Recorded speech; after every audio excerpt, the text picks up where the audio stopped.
జిల్లా గన్నవరం టీడీపీ కార్యాలయంపై దాడి కేసులో కొత్త ట్విస్ట్ జరిగింది. ఫిర్యాదుదారు ఎదురు తిరిగారు. కేసుతో తనకు ఎలాంటి సంబంధమూ లేదని న్యాయాధికారి ముందు వాంగ్మూలం ఇవ్వడంతో నిందితులకు ఊరట లభించింది. ఫిర్యాదుదారు సత్యవర్ధన్ ప్లేటు ఫిరాయించడం వెనుక ఉన్న సూత్రధారులెవరు? అప్పట్లో టీడీపీ ఆఫీసులో కంప్యూటర్ ఆపరేటర్గా పనిచేసిన ప్రత్యక్ష సాక్షి తనకు సంబంధం లేదని చెప్పడాన్ని ఏ కోణంలో చూడాలి? ఏం జరిగిందో తెలుసుకొని పార్టీ నేతలపై తెలుగుదేశం అధిష్టానం సీరియస్ అయిందా? Let's watch the story.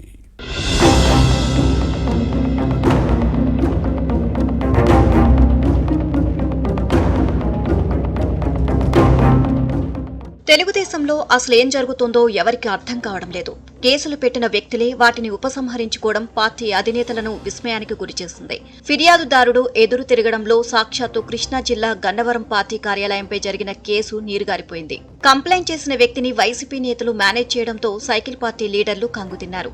తనను పోలీసులు బెదిరించారని ఫిర్యాదుదారు సత్యవర్ధన్ కోర్టులో అఫిడవిట్ దాఖలు చేయడంతో ఈ కేసులో నిందితులకు ఊరట లభించినట్లు అయింది. అసలు తెలుగుదేశంలో ఇంత జరుగుతున్నా ఎవరూ పట్టించుకోలేదని కార్యకర్తలు కస్సుమంటున్నారు. గన్నవరం టీడీపీ కార్యాలయం ధ్వంసం కేసులో ఏం జరిగిందో తెలుసుకునేందుకు ప్రభుత్వం ప్రయత్నించే లోపే అంతా జరిగిపోయింది. వైసీపీ నేత మాజీ ఎమ్మెల్యే వల్లభనేని వంశీ వెనకుండి కథ నడిపించాడు అని తెలియడంతో టీడీపీ శ్రేణులు భగ్గుమంటున్నాయి.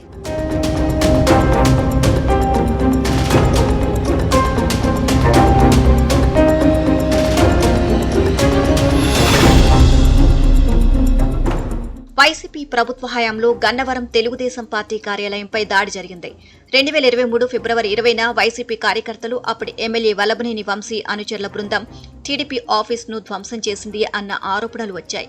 అప్పట్లో ఈ ఘటనపై పెద్ద రచ్చే జరిగింది. వైసీపీ విధ్వంసాన్ని పరిశీలించేందుకు వచ్చిన తెలుగుదేశం అధికార ప్రతినిధి పట్టాభిపైన దాడి చేయడంతో పాటు వాహనాలను దహనం చేశారు. అప్పట్లో కంప్యూటర్ ఆపరేటర్గా పనిచేసిన ముదునూరి సత్యవర్ధన్ దీనిపై పోలీసులకు ఫిర్యాదు చేశారు. తనను కులం పేరుతో దూషించారని కంప్లైంట్లో ప్రస్తావించారు. వైసీపీ అధికారంలో ఉండడంతో కేసును పోలీసులు పెద్దగా పట్టించుకోలేదు. సీరియస్ గా తీసుకుంటే ఏం జరుగుతుందో తెలుసు, అందుకే ఉదాసీనంగా వ్యవహరించారు అన్న విమర్శలు వచ్చాయి. 2019లో గన్నవరం టీడీపీ ఎమ్మెల్యేగా గెలిచిన వల్లభనేని వంశీ ఆ తర్వాత ఫ్యాన్ పార్టీ పంచన చేరారు. అధికార పార్టీ నేతల ప్రభావంతో కేసుపై పోలీసులు దృష్టి పెట్టలేదు.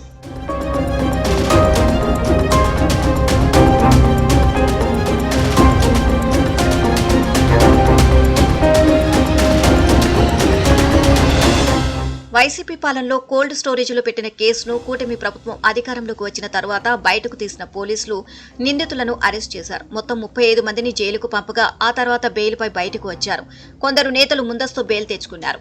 వల్లభనేని వంశీని కూడా నిందితుడిగా చేర్చి దర్యాప్తును వేగవంతం చేశారు. కానీ గన్నవరం తెలుగుదేశం నేతలు ఎవరూ పురోగతిని పట్టించుకోలేదు. ఇదే అదునుగా భావించిన వల్లభనేని వంశీ అనుచరులు రంగంలోకి దిగారు. అప్పట్లో ఫిర్యాదు చేసిన ముదునూరు సత్యవర్ధన్ ను సంప్రదించి మేనేజ్ చేశారు. వంశీ అనుచరులే అతని కోర్టుకు తీసుకువెళ్లారు అని ప్రత్యక్ష సాక్షులు చెబుతున్నారు. కేసు ఉపసంహరించుకుంటానని ఫిర్యాదుదారు సత్యవర్ధన్ న్యాయమూర్తి దృష్టికి తీసుకొచ్చారు. ఘటనతో ఎలాంటి సంబంధం లేదని అఫిడవిట్ దాఖలు చేశారు. సాక్షిగా పిలిచి సంతకం చేయించుకున్నారని సత్యవర్ధన్ చెప్పడంతో పాటు తనను కులం పేరుతో ఎవరూ దూషించలేదు అన్న విషయాన్ని ప్రస్తావించారు. టీడీపీ నేతలు పోలీసులు కుట్ర చేసి కేసు నమోదు చేయించారని, ఘటన జరిగినప్పుడు తాను అక్కడ లేనని కోర్టు దృష్టికి తీసుకొచ్చారు. సత్యవర్ధన్ వాంగ్మూలాన్ని రికార్డు చేసుకున్న న్యాయమూర్తి అతని కుటుంబానికి రక్షణ కల్పించాలని ఆదేశించారు. ఈ ఆపరేషన్ అంతా చాలా సీక్రెట్ గా జరిగింది.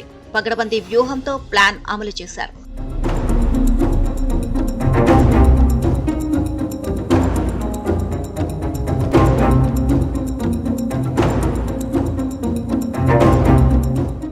ఇక అంతా జరిగిన తరువాత ఈ వ్యవహారం బయటకు పొక్కడంతో తెలుగుదేశం వర్గాలు కంగుతున్నాయి. టీడీపీ ప్రభుత్వ హయాంలో వైసీపీ నేతలు చక్రం తిప్పి ఫిర్యాదుదారుని మేనేజ్ చేయడంపై తెలుగుదేశం హైకమాండ్ సీరియస్ గా ఉంది. ఈలోపు వైసీపీ నేతలు సత్యవర్ధన్ ఫోన్ సిమ్ ను మార్చేసి అతన్ని బయటకు పంపారు. టీడీపీ నేతలు ఎంత ప్రయత్నించినా ఎక్కడున్నది ఆచూకీ దొరకపోవడంతో నాలుక ఖర్చుకున్నారు. విషయం తెలుసుకున్న ముఖ్యమంత్రి చంద్రబాబుతో పాటు మంత్రి లోకేష్ అసలు ఏం జరిగిందో తెలుసుకోవాలని నిఘా వర్గాలను ఆదేశించారు. పార్టీలో ఏం జరుగుతుందో కూడా ఎవరికీ తెలియడం లేదని సీనియర్ నేతలే ఆగ్రహాన్ని వ్యక్తం చేస్తున్నారు. తిరుగులేని అధికారం ఉన్నప్పటికీ ఉపయోగం ఏముంది అని వారు ప్రశ్నిస్తున్నారు. సాక్షాత్తు పార్టీ కార్యాలయంపై దాడి, ఫర్నిచర్, వాహనాలను ధ్వంసం చేసి దహనం చేసిన కేసును ఎవరూ పట్టించుకోలేదు అనే విమర్శలు వస్తున్నాయి. ఇక మిగతా కేసుల పరిస్థితి ఏమిటి అని పలువురు కార్యకర్తలు నిలదీస్తున్నారు. బాధ్యత రాహిత్యానికి ఇది నిదర్శనం కాదా అని ఓ సీనియర్ నేత ముఖ్యమంత్రి చంద్రబాబుకు లేఖ రాసినట్లు సమాచారం.